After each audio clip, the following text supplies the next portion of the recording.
Là, je crois que j'ai vraiment chopé un sale truc. Un virus, ça vous chatouille, ça vous gratouille, c'est-à-dire Encore pire que la cage, le virus hexagonal, la fièvre coloniale, sexiste et libéral, allergique aux musulmanes, au SDF et aux tziganes. Eh ouais camarade, je suis français mais je me soigne. Encore pire que la cage, le virus hexagonal, la fièvre coloniale, sexiste et libéral, allergique. Alors, bonsoir, notre intervention va se diviser en 3 parties. Il y en a sûrement parmi vous qui connaissent le CCIF, d'autres non. Donc la première partie sera de présenter cette organisation qui est née en 2003. Dans un contexte assez particulier, je vous rappelle, à la fin de l'année 2003, le président Jacques Chirac, président à l'époque, avait mis en place une commission, la commission Stasi, qui devait réfléchir à l'opportunité d'une loi interdisant les signes religieux dans les établissements de premier et second degré, dans les établissements publics de premier et second degré. Alors, CCF, vous l'aurez compris, ça veut dire collectif contre l'islamophobie en France. En quelques chiffres, le CCIF, c'est près de 2000 adhérents, c'est 5 à 6 permanents, c'est un service juridique qui est à l'écoute des personnes qui nous, des signalements que l'on reçoit via mail ou par téléphone. Combien de signalements? Vous le voyez en bas, c'est plus de 2000 sollicitations par an. 2000 sollicitations par an qu'on le reçoit au CCIF et que l'on traite. Ça peut passer de la simple information jusqu'à un cas pour lequel on doit intervenir, soit par voie de médiation, soit en intervenant auprès des discriminants pour que la personne qui nous sollicite puisse retrouver ses droits. Mais le CCIF, c'est aussi une présence internationale, puisque nous travaillons, nous intervenons auprès d'organisations internationales comme l'Organisation pour la sécurité et la coopération en Europe, ou bien la Commission européenne, le Conseil de l'Europe, ou encore nous sommes membres consultatifs auprès de l'ONU. Nous avons donc ce statut auprès de l'ECOSOC. C'est aussi des campagnes que l'on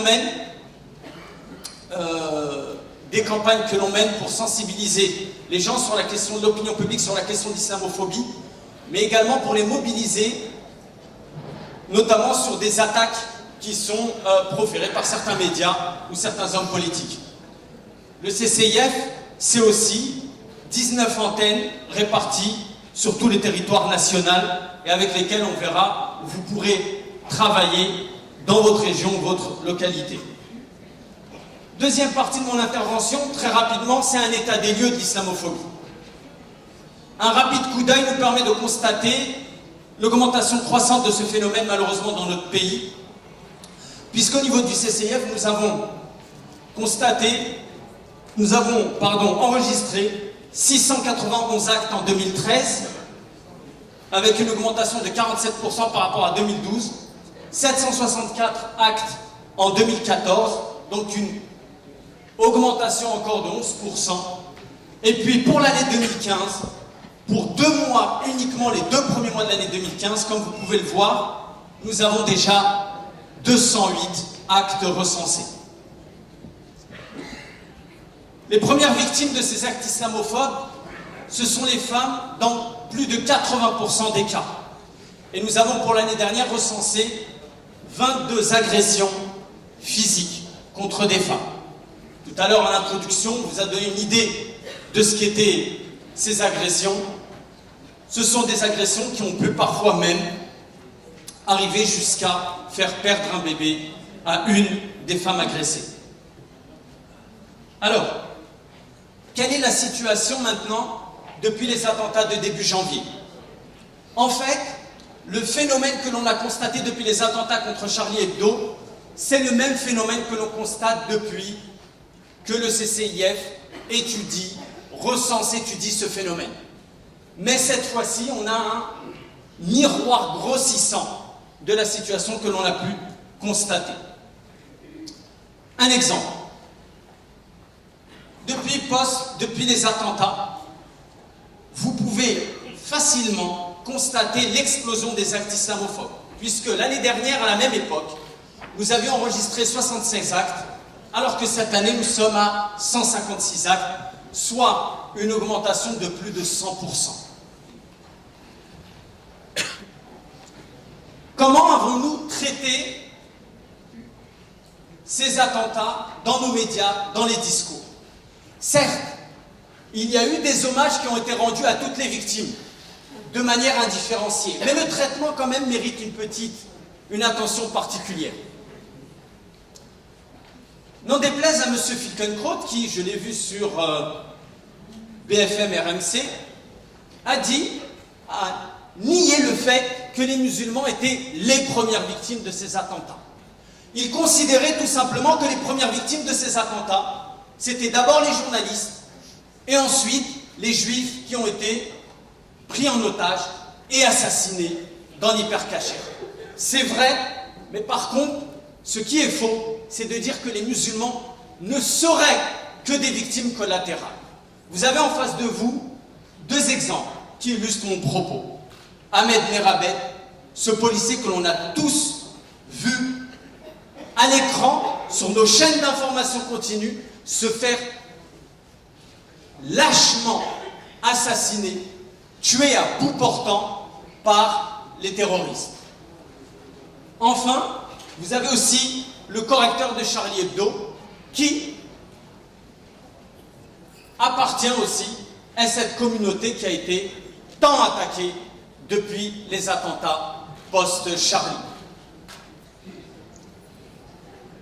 Donc vous comprenez aisément que l'on dise que ce traitement qui a été fait de ces attentats est un traitement inique parce qu'il ne considère pas ces victimes au même titre que les autres victimes. Alors, pour quelles raisons en sommes-nous arrivés à cette situation? La cause principale, c'est cette fameuse circulaire Taubira du 12 janvier. Cette circulaire, qu'est-ce qu'elle a impliqué sur le terrain? On aura tout à l'heure les témoignages des gens qui ont été victimes de la situation post-Charlie. Eh bien, cette circulaire, elle demande au parquet d'être, pour parler simplement, sans pitié, avec des personnes qui feraient l'apologie du terrorisme, que ce soit via les réseaux sociaux ou bien même par les propos qu'ils tiennent.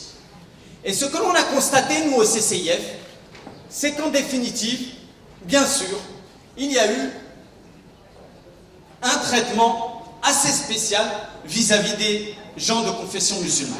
Puisque nous avons enregistré plusieurs arrestations de jeunes gens au motif qu'ils aient crié Allahu Akbar dans la rue. Ils ont non seulement été arrêtés, mais en plus, ils ont été condamnés à des prisons fermes. Je donne un exemple. Nous avons été sollicités par un homme dans la ville de Nîmes, un Nîmois, qui raconte l'histoire suivante très très rapidement. Il suit une formation pour devenir moniteur sportif. Il va avec son ami et en sortant de cette formation, il passe devant un pavillon où il voit devant ce pavillon 2 soldats. Étonné, il dit à son ami, regarde, il y a 2 soldats là-bas, je me demande ce qu'ils font.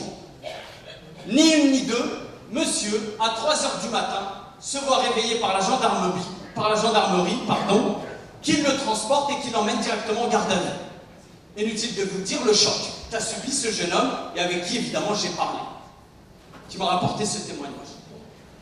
Eh bien, tout simplement, on l'a accusé d'avoir mis en danger des soldats et de les avoir pointés avec son doigt comme pour mimer un tir. Il a tout simplement dit aux gendarmes, vous aurez pu m'envoyer une convocation, je serais venu m'expliquer. Le gendarme a tout simplement dit que depuis la circulaire Taubira, c'est le parquet de Paris qui a exigé, qui nous a ordonné d'aller vous chercher en pleine nuit. Très bien. Il est présenté devant le magistrat qui lui dit « J'ai vu les caméras, vous savez les caméras dans la rue, les caméras de surveillance, et qui dit tout simplement « Regardez, on voit là les images, voilà les photos, on est désolé, vous avez fait aucun geste qui laisserait penser que vous menaciez ces hommes-là. » Il dit « Très bien, donc puisque vous n'avez rien à me reprocher, je pense que je peux sortir. » Eh bien non. Pourquoi on a des ordres du parquet selon lesquels on doit vous mettre en prison. Pour quelle raison? C'est un homme. Voilà ce qui se passe dans notre pays aujourd'hui. Cet homme, inutile de vous dire qu'il est extrêmement choqué de ce qui lui est arrivé. Et il a peur. J'ai essayé de le convaincre d'aller au bout des démarches pour faire valoir ses droits, mais il veut tout simplement se faire tout petit, malheureusement. Et il est de notre rôle tous de veiller à être aux côtés de ces victimes et de les encourager à ne pas se taire. Parce que c'est parce qu'on se tait qu'on subit de plus en plus ces discriminations et ces violences.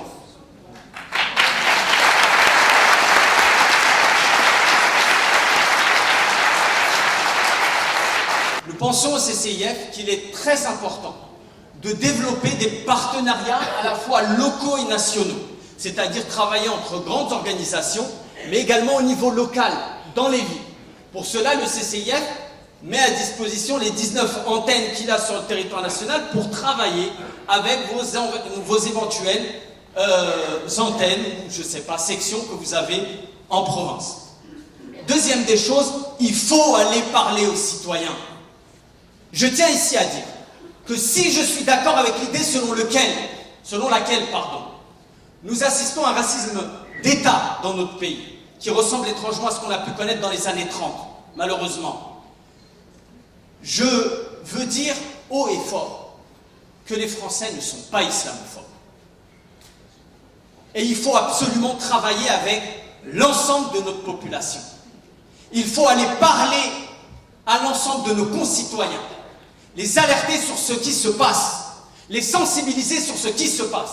Et on doit marcher main dans la main pour faire front face à ces gens qui sont une minorité mais qui ont une puissance médiatique et politique importante et qui cherchent à diviser entre les citoyens. Pour cela, je disais qu'il faut que l'on marche main dans la main pour occuper ces espaces de décision, pour saisir nos maires, nos députés, nos sénateurs, et pour ne pas laisser l'espace vacant pour entendre les discours que l'on entend, ceux qui sont soutenus par Fourès et compagnie. Je vous remercie de votre attention et je laisse le témoin. Là, je crois que j'ai vraiment chopé un sale truc. Un virus, ça vous chatouille, ça vous gratouille, c'est-à-dire? Encore pire que la cage, le virus hexagonal, la fièvre coloniale, sexiste et libéral, allergique aux musulmanes, au SDF et aux tziganes. Eh ouais camarade, je suis français mais je me soigne. Encore pire que la cage, le virus hexagonal, la fièvre coloniale, sexiste et libéral, allergique aux